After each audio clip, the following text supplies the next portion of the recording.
నా పేరు అనిల్ ముబారక్ నగర్ యమునా కార్పొరేటర్ యమునా వాళ్ళ హస్బెండ్ నేను. ఇది దాదాపుగా నాకు తెలిసిన 40 సంవత్సరాల నుంచి ఈ ల్యాండ్ అనేది ప్రభుత్వ పాఠశాలకు కేటాయించడం మరియు ఫంక్షన్ హాల్ కట్టుకుందామని మన విలేజ్ మీదకి 10% ల్యాండ్ ఇడ్సబెట్టడం జరిగింది. ఈ వెంచను చేసినటువంటి సత్యనారాయణ ఇడ్సబెట్టడం జరిగింది.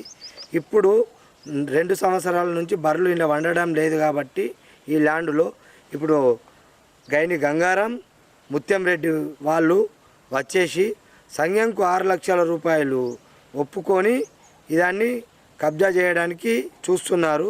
ఈ కబ్జా చేసి అదంతా ల్యాండ్ అంతా శుభ్రపరిచి మీరు ఓళ్ళను ఈ ఇళ్ళకి వస్తే మంచిగా ఉండదు, వాళ్ళ కులం మీద కుల బహిష్కరణ చేస్తాము, ఈ ల్యాండ్లకు ఓళ్ళైతే వస్తారో ఆ కులం మనిషి రావద్దు అని చెప్పేసి సంఘంకు 6 లక్షల రూపాయలు తీసుకొని ఇలా చేయడం జరుగుతుంది.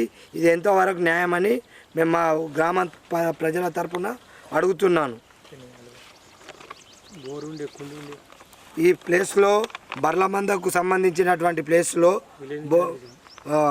మన ప్రభుత్వం ఉపాధి హామీ పథకం కింద వాజు కట్టించడం జరిగింది.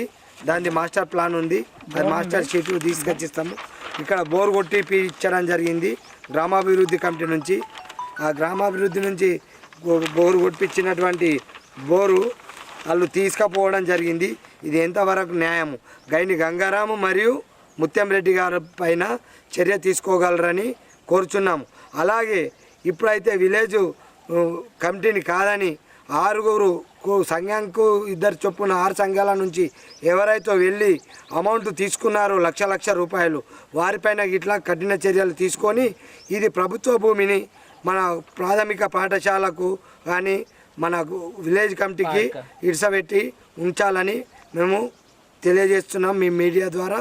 ఇది అందరికీ ప్రజలందరికీ ఇది విలేజ్ కమిటీ అన్నీ ఉపయోగపడుతుంది కాబట్టి దీని గురించి మేము కొట్లాడడం జరుగుతుంది.